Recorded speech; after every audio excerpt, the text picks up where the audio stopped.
So we do something a little bit different to organize our history. We do a classical conversations approach to the good and the beautiful's history. We also don't work with a community right now. We started in the year of COVID-19, so there was no reason to do a community when no communities are really meeting right now. So we're doing an accelerated view of the good and the beautiful's history by doing a classical conversations cycle 1. We did decide to start with cycle 1, even though for us this year is cycle 3 if we were in a community. But we decided to start with cycle 1 because I wanted my daughter to get a good foundation in early history and kind of start from the beginning. I doubt that we'll do the same thing and somehow sync it up so that we're on cycle 1 when my son starts doing history with us, but this is what we're doing right now. So I gotta say, I don't actually use the Foundations Guide very often at all. I've got the memory work with all of the flashcards and the little memory work flip cards and stuff. So I really don't need to pull this out very often. And we honestly don't go as regimented week by week as we probably should. She's just young and we go at our own pace.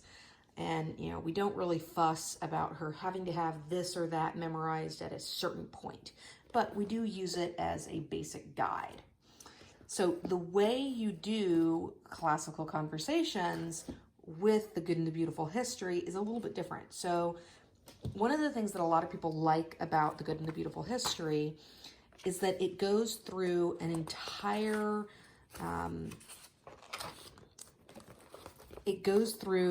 the entire history of the world by stopping in different little time periods throughout the year. So obviously we are throwing that out entirely when we do a classical conversations approach to it. So how do we do it? Well, we had to buy all 4 years. So that's why you see all 4 years of history out in front of us. So what we did was we first took and we probably should have started with Mesopotamia. That would have lined up a little bit better, but my daughter really was into the Horrible Histories episode about Cleopatra. So we just decided to go ahead and start with Egypt. I really liked Egypt. I did my thesis work in school on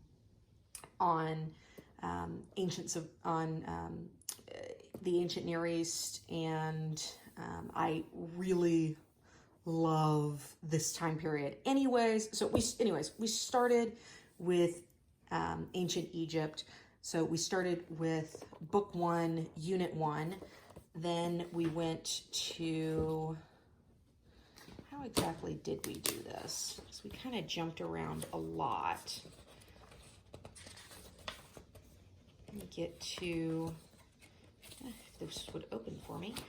Okay, so book 1 is ancient Egypt, and you can kind of see it's got creation, Adam to Enoch, Noah, Tower of Babel, introduction to ancient Egypt, Egyptian daily life, government and buildings, afterlife, the power and importance of history, which is a good introduction to history, ancient oral presentations. We didn't do as much of that. She wrote a book instead because she's young. Abraham, Isaac, and Rebecca. I love that it does include some Bible in here for them, and quite a bit of it, which is nice.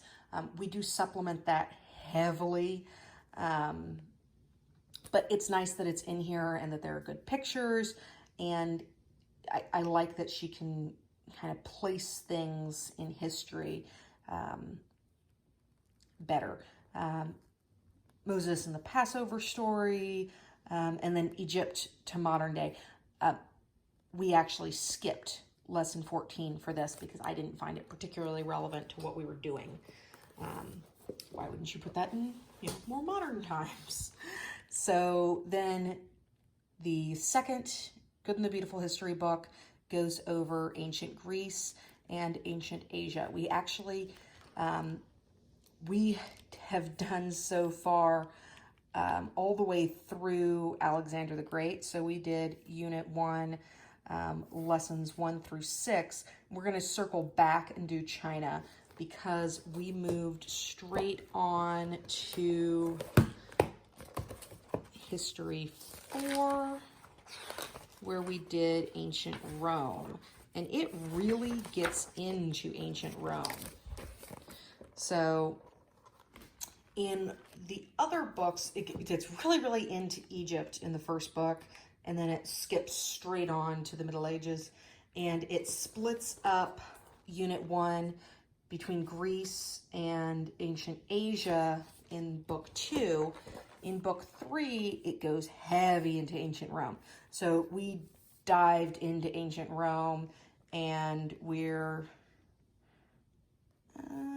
are we? We're at Constantine the Great right now on ancient Rome, which I'll probably stop. I might stop at lesson 8 or 9, and then we'll pick up later. And then on ancient Mesopotamia, we haven't done too much of this. We've done quite a bit of it in that we listened to the story of the world on audio in the car. So she's gotten a lot of this through the story of the world, but we haven't done it in the Good and the Beautiful yet. If we weren't so child-led when it came to history, we probably would have done this first. It's really nice that it goes through Mesopotamia and Babylon, the Exodus story, David and Solomon, the Phoenicians, Jonah, Neo-Babylonian Empire and Nebuchadnezzar, Shadrach, Meshach, and Abednego, the prophet Daniel.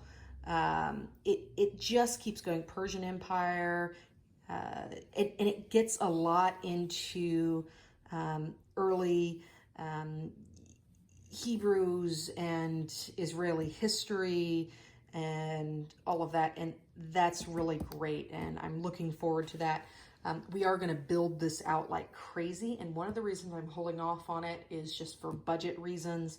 I want to buy a whole bunch of models that are surprisingly expensive for this unit, so I'm kind of holding off on that. So that's a little bit on how we structure doing the Good and the Beautiful with Classical Conversations Cycle 1.